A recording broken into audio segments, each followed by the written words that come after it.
What is up, you guys? Welcome back to another video. It's Kelsey here, and today I'm going to be talking about unpopular natural hair opinions. So if you share any of these, comment down below, or share any of these opinions with me, comment down below, or if you have your own, I would love to know them. I just want to have a discussion in the comments. But again, thank you for tuning in, and let's get started. So the first one that's, my opinion on, or my unpopular natural hair opinion is that number one, heat is not the problem. Now, it's all about how you use it. It's like people like to say that heat's bad for your hair, and like if you want healthy hair, you shouldn't use it. But everyone's hair is different.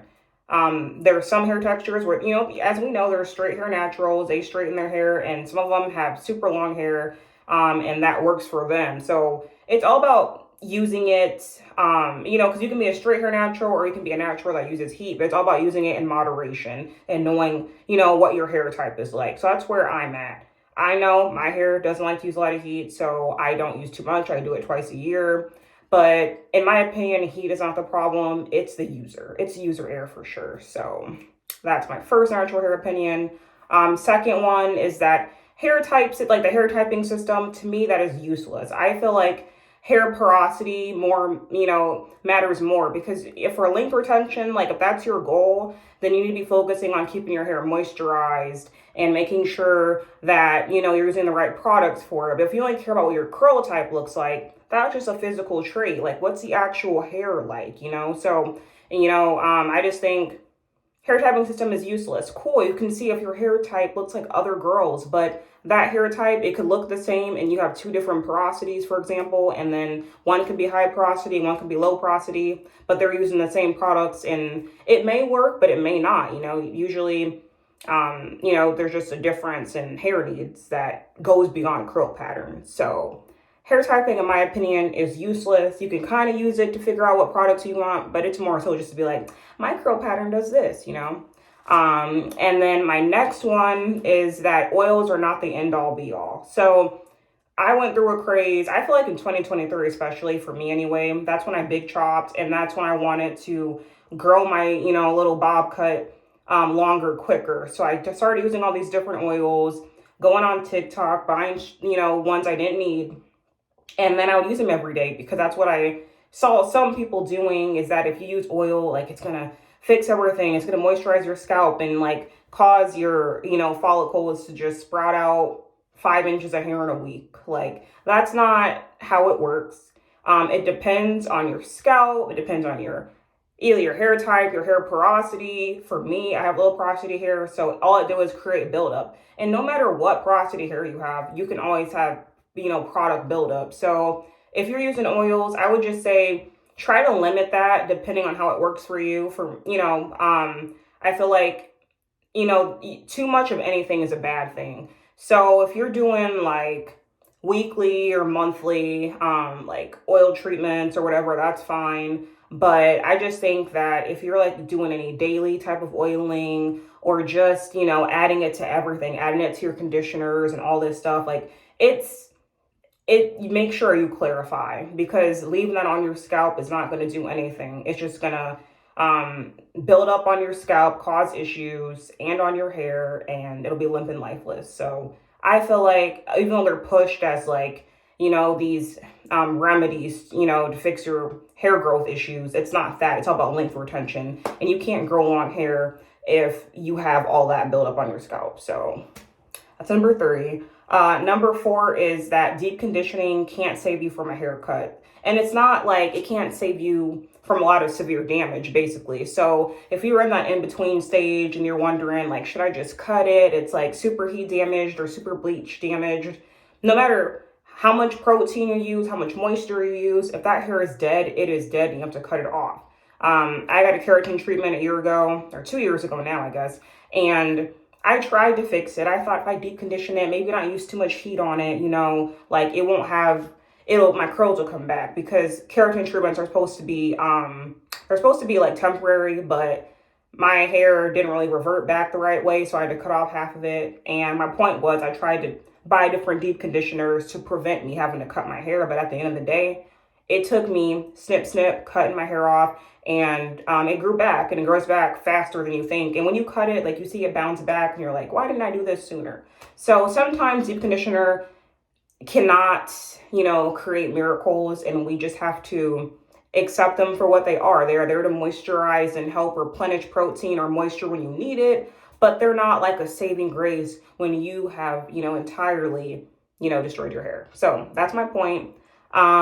For my other natural hair opinion, I would say that box braids or sew-ins that have leave out are not protective styles. Even though most of your hair is put away, there's just so much that goes into it. Like for box braids, for example, it takes a lot of manipulation on your hair to even, start it. You had to come in washed and blow dried, and that's fine. And then you got to part your hair, gel it perfectly, and, just combing through it. That's a lot of manipulation.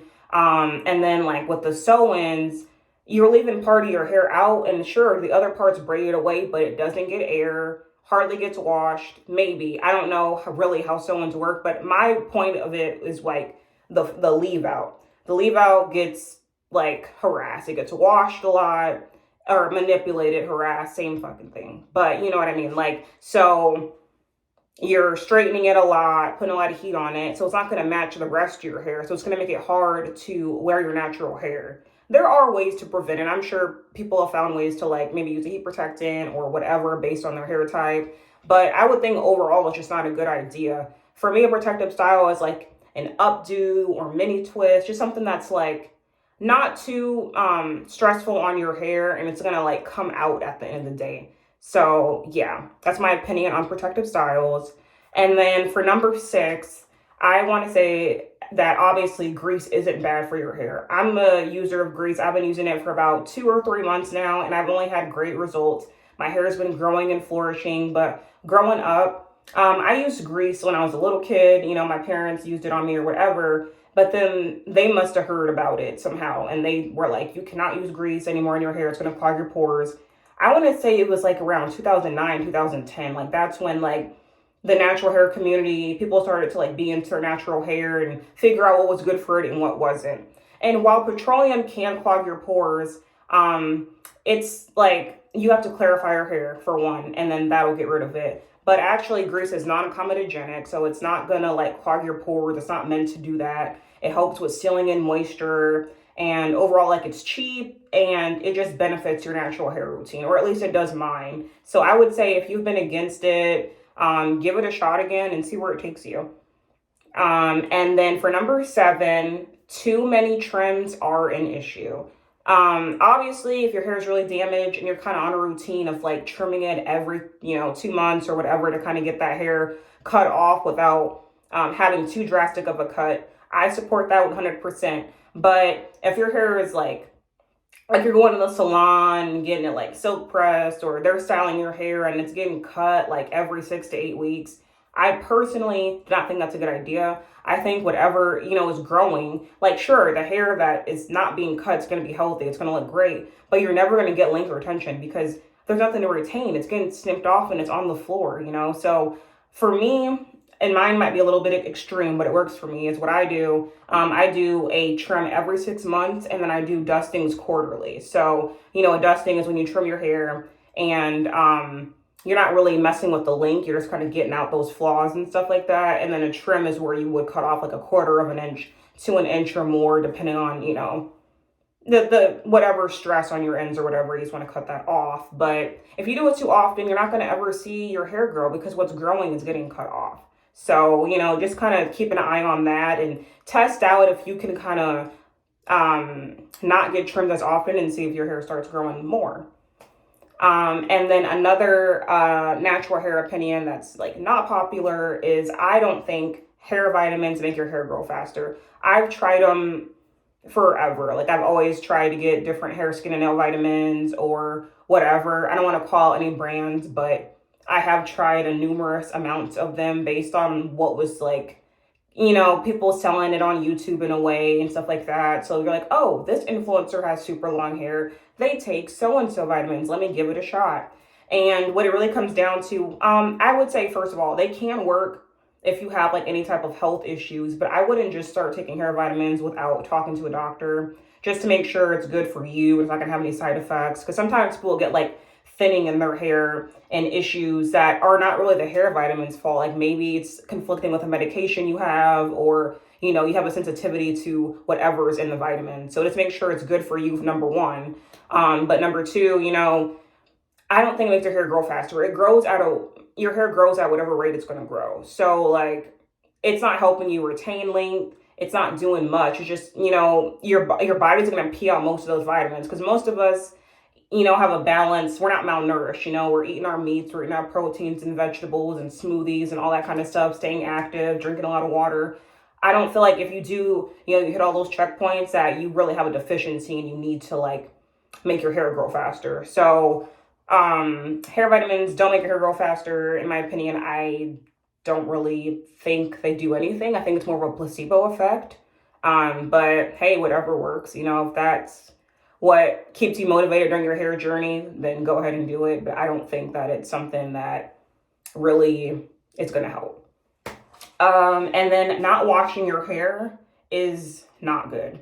I know there's a lot of, people talk about how not washing your hair is good for it because dirty hair grows faster, but that actually clogs your pores and causes a lot of issues with your hair. But I think mainly the problem would be scalp issues. Like if you're going a long time without washing your hair, you're just going to get like a number of things that happen. Psoriasis, you could get, just a dandruff, crazy stuff like that. So I would just make sure that, especially with all the natural hair products we use, that you clarify weekly or bi-weekly, and then use a regular moisturizing shampoo. That's what I do. But, it depends on your hair type. Like everyone's hair isn't the same. So if clarifying every week is going to, make your hair feel dry, maybe do it every 2 weeks.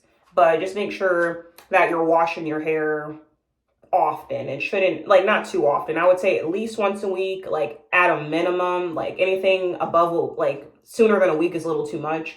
But I don't think going months, like 3 months in a protective style, like box braids or something, like that's not good for your hair, because it's not getting any water for one. And how is a plant or your hair going to grow without it getting any water? But then, also it's good to wash your hair, cleanse it of all its impurities and products, and then, condition it, comb through it. That's all good. So, that is not, dirty hair does not make your hair grow faster. I don't agree with that.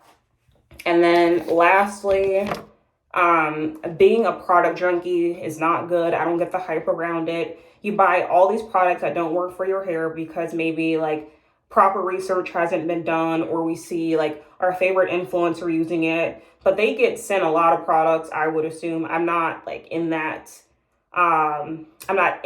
whatever, like I'm not selling products to people, but I know that products do get sent to YouTubers so that they can, offer them to people that are watching that. It may work for them, but they do get paid off of it. So it's kind of like it's being sold to you.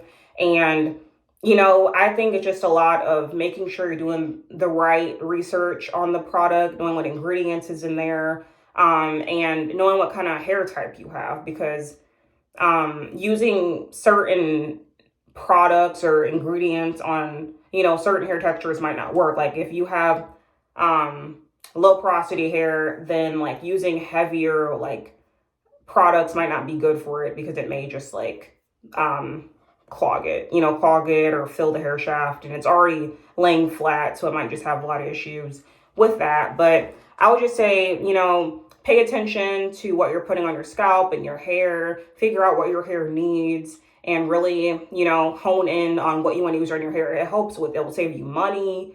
You know exactly what works for your hair, and you don't have a bunch of clutter. So there's just a lot. I don't think overconsumption is good in that sense or whatever. I'm not perfect. I love buying perfume, but I've kind of fell back on buying natural hair care products for my hair because I know what works. But anyways, I just want to thank you guys for watching this video. If you enjoyed it, please like and subscribe, and I will see you guys in the next video. Bye.